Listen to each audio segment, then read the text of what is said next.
and welcome to the Hybrid School Builders Podcast. I am your host, Rebecca Foley, and I am so glad you are joining me today.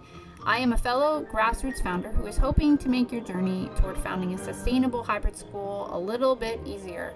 If you are dreaming of starting a hybrid school, or perhaps you've already gotten started, you are in the right place. Join me as we dive into real stories, practical tips, and hard-won lessons that I have learned to help you launch and grow your program with confidence. Remember, building a hybrid school is not just about creating a business or creating jobs. It's not even about just serving the children who attend the program. It's literally about reshaping the landscape of education, and we can do that one community, one entrepreneur, and one program at a time.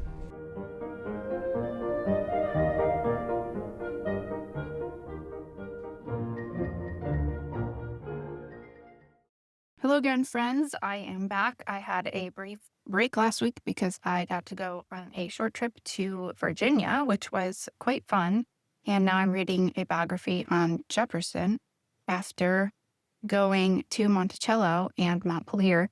So anyway, there's my latest hobby on the side. I've always liked American history since my 11th grade American history class. And so now I'm on a little rabbit trail of reading biographies of the founding fathers, which, by the way, did you know that Thomas Jefferson had this whole proposal for the state of Virginia for how public education should look, and it was only 3 years, and then only certain students would be on the public dollar from then on in his agrarian society, where he was trying to destroy the aristocracy and had them being the only ones to make the laws, as well as the established church, and give the opportunity for poorer children who didn't have a lot of money to actually advance if they were gifted into government and other educated positions on the public dollar. So anyway, you may not have wanted to know that, but it's very interesting. Okay, so today I wanted to talk a little bit about something that I didn't really want to talk about. Now, this is because this is not a topic that I am an expert on. It's complex. It's not well-defined. It's different in every state. And that is zoning and childcare laws, okay? So I didn't really want to talk about it. I'm still a little hesitant. But first, take the disclaimer that I'm not a lawyer and every situation is different. But I'm just going to give you a little anecdotal things to think about, things that I've heard, advice that I've heard. I'm going to tell you to go to Yes Every Kid Foundation or HSLDA, Homeschool Legal Defense Association, and do your research there.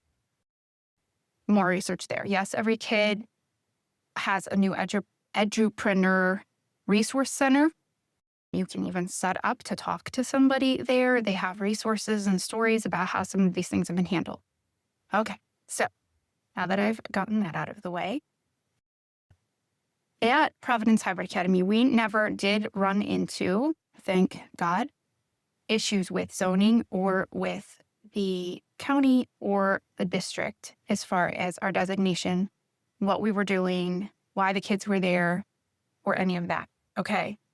Now, when I was setting up the program and deciding on like the legal structure and even the schedule, I did a lot of reading of the law in the sense that I am not a lawyer and never took a law class in my life besides school law. I guess I took an educational leadership, which was basically like court cases, which was very interesting.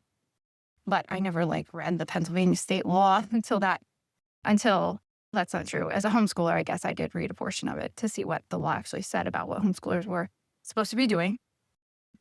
But I did at that point read the definitions under the Pennsylvania Department of Education of what constitutes a school. What is a private school? How do you become a private school? What about homeschooling? What about tutoring? And I read up on that to see what the law actually said. And that was in the very beginning when I was deciding whether we should even look at becoming a private school and, what regulations went with that, accreditation and all of that. And after reading that, I was like, meh, this is too much work to do. Although if you are thinking of doing private school, Middle States Association, if your state accepts that, especially if you have ESAs or anything where you have to be accredited, Middle States Association has a new program they're rolling out, Next Generation, that is a lot faster and simpler and cheaper for new sorts of programs. So look into that if you're thinking about becoming a private school, which there's a whole other thing about funding and state funding and all of that that's like quite the deal right now in conversation about these two new alternative programs, but is something to look at if your state offers education savings account for any kind of like scholars program or anything where parents can use tax money or get credits toward particular types of programs. Anyway, that aside, I decided not to become a private school for our program. And then I had to make sure I understood the homeschool law, which I already kind of had a handle on.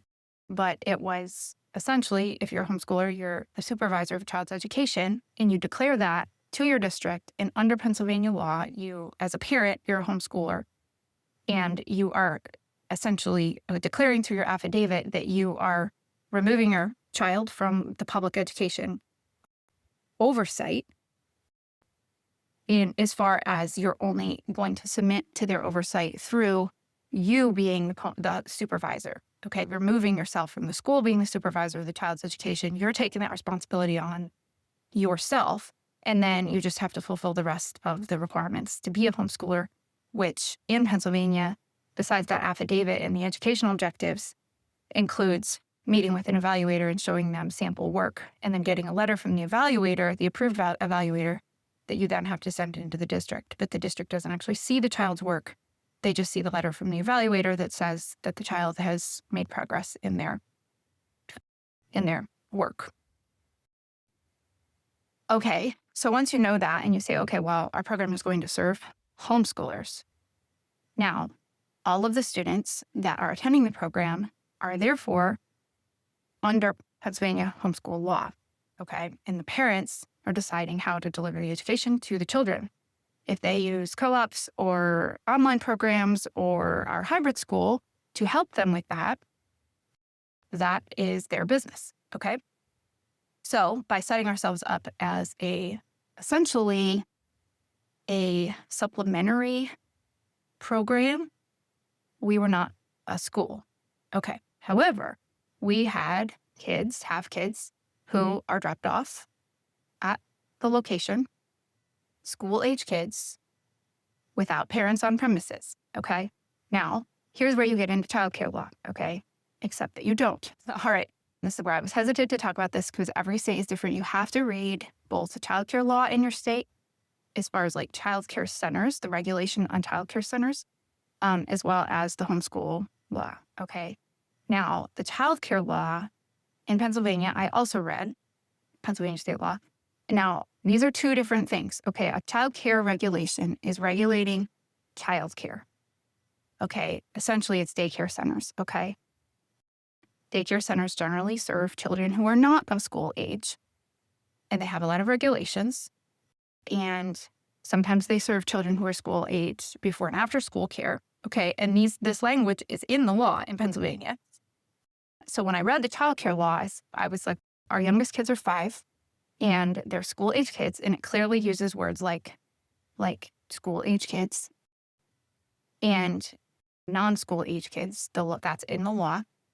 In Pennsylvania, you have to start reporting your student as a homeschooler at the age of 6. It was 8 when we started, and now it's 6. But homeschool law is under the Department of Education, okay? Daycare law is not. They're two different types of regulation. They're two different types of businesses, okay? Oh, and I went and read an article just recently on Yes Every Kid that talks about daycare regulations, and it tells a story. The person is in Pennsylvania also. Like I said, you have to read your state law. And the person was doing a microschool in their home, and I'll talk about this also in a second, about how many days a week and where, which is, I think, some of the reason why we did not run into issues about this. But this was, I don't know, I think 4, maybe 5 days a week. It was a microschool with just a few students. They were school-age students, but they did get a knock on the door that said, well, you're running a childcare facility. You have these kids in your house. You need to, submit yourself to an investigation for childcare. And the person was like, well, this is not a childcare facility because these students are all registered under Pennsylvania State Department of Education law as homeschoolers. There's paperwork that's submitted to their district saying that they are homeschooler, which means they're now under the jurisdiction, I don't know if that's the right word, but of the Department of Education, not childcare law. Okay. And I think that resolved the situation. But the microschool founder had to know that and had to be able to say that confidently. Okay. So when I read the childcare law, it was for non-school age children. There were also some exemptions about the number of days and the number of hours. And this helped me to feel confident that our 2-day program was not going to run into too many issues with being defined as childcare center or private school, but more along the lines of like an educational offering like a tutoring center might be, okay? Because we think of like a tutoring center is offering educational supplementation on a part-time basis. And yes, kids might be dropped off there for a couple hours for like a homework club or for help with, certain subjects or whatever. But they're school-age kids, they're getting educational supplementation on like a part-time basis. I didn't see language in the law that was like defined as a tutoring center means fill in the blank. I didn't see that, but I was like, well, these are just businesses that serve education. Now, again, I was making these determinations kind of on my own. I did not talk to a lawyer for several years. And then I did talk to Darren Jones at HSLDA when we were building at our high school, and I was asking him some of these questions, and he confirmed that a part-time program certainly has some more things going for it. We run for 66 days, okay, as 2 days a week for 33 weeks. He confirmed when he glanced at the law, like, yes, there's some pretty clear exemptions here where because you're only operating 2 days a week on a part-time basis for school-age kids, you're probably not going to run into too many issues here, which we haven't. Okay. Now, not everyone is as lucky with that, but these are just some things to be aware of, okay? Again, not legal advice, just some things to be aware of, educate yourself on, okay? Now, zoning is another issue because zoning is generally more local as far as like the city that you live in, like the city limits, maybe the county. From what I have seen, that micro schools that are very small, that are sometimes trying to operate in homes, will run into a lot more issues with zoning because they're essentially operating a business, whether it's a nonprofit or an LLC, they're operating a business in their home. And if the zoning is residential and they're trying to operate a business and there's people, in and out on their street dropping children off and there's business being conducted out of their home, they could run into issues with that. Someone else at the conference was talking about how they tried to start in their home. They ran into in a city, like they were in Alexandria, Virginia. They were trying to start in their home and they ran into all sorts of issues. So they ended up moving to a church and kind of staying under the radar at the church. And that they were able to, progress and actually grow. And they were fine meeting at a church. Now, our program always did meet at a church. Now, again, this is one of the benefits of being a part-time program that meets in a church. Like that kind of is the designation of a church. It's there for community use. And it has property tax deductions and all of that kind of thing, okay? Which then you get into if you're an LLC and you're trying to operate out of church, you can get them into trouble. So that a lot of times you have to be a nonprofit so that you can then meet in a church. But this is, a plug for the hybrid model that meets in a church that is a nonprofit is that you can kind of dodge some bullets, I guess, with some of the zoning and the childcare sort of things, okay? But anyway, all that to say, those are just some things to think about. I don't have answers for you if you're, trying to operate out of your home, but please pay attention to your zoning laws. If you are, especially if you're in like a commercial, like maybe you're renting a storefront or something like that, and you're starting there as an LLC and you understand that it's commercial at, just like a dance studio or a karate studio or something, or a tutoring center would have to kind of comply to certain things, but you're in a commercial space, you're probably going to run into fewer issues with that. But as far as like childcare law, as long as you're not having children under school age being dropped off, you should be falling under Department of Education law. And if your parents are registering and complying with law for homeschooling, they kind of fall under that umbrella and not childcare. Now, that's not to say that the neighbors or the local enforcement people even will know that. But if you are aware of some of that language and you do your research and you feel kind of confident in what you're doing and you can talk to anyone who may ask questions about that, that might be able to help you not have as many issues, okay?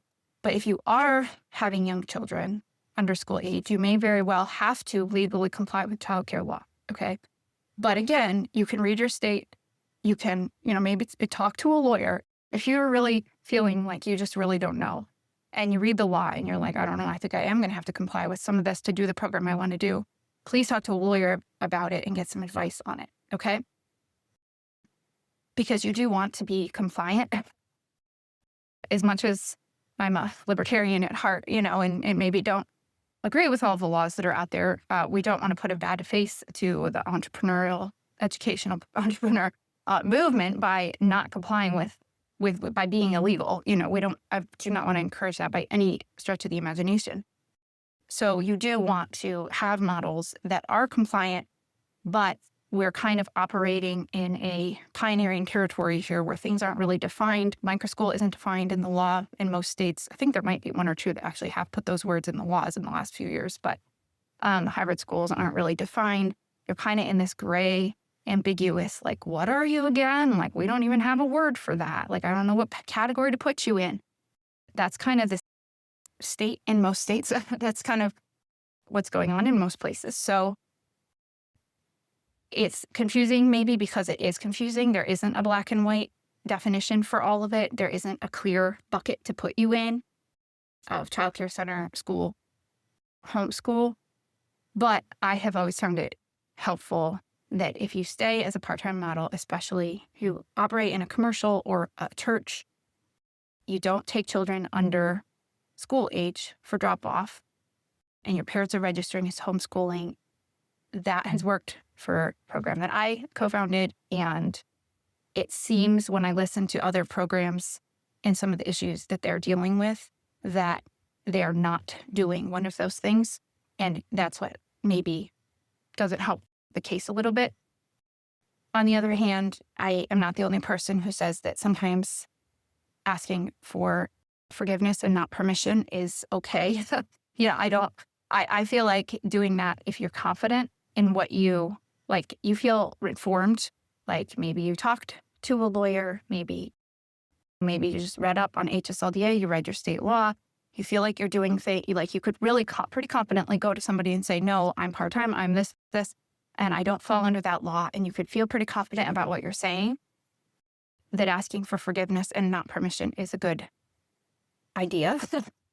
But if you don't feel confident in some of that and you're really not sure if you're quite doing it right, I don't know, it's up to you. Asking permission can just bring you into awareness for everyone. And all of a sudden now they're trying to watch you and just breathe down your neck about your existence, where they would have maybe not even noticed and you weren't doing anything wrong anyway. So you didn't need to bring attention to yourself. So, it's up to you what you're comfortable with. Okay, so there's the episode that I didn't really want to do, but hopefully it helped you. Go to Stand Together, and yes, every kid, go to HSLDA, read your state law on childcare and on schools, and hopefully that will help you feel confident and informed. And it is pioneering territory. It's okay if you don't have it all figured out, but we are shaping the landscape. So let's do it well, and hopefully you found this helpful.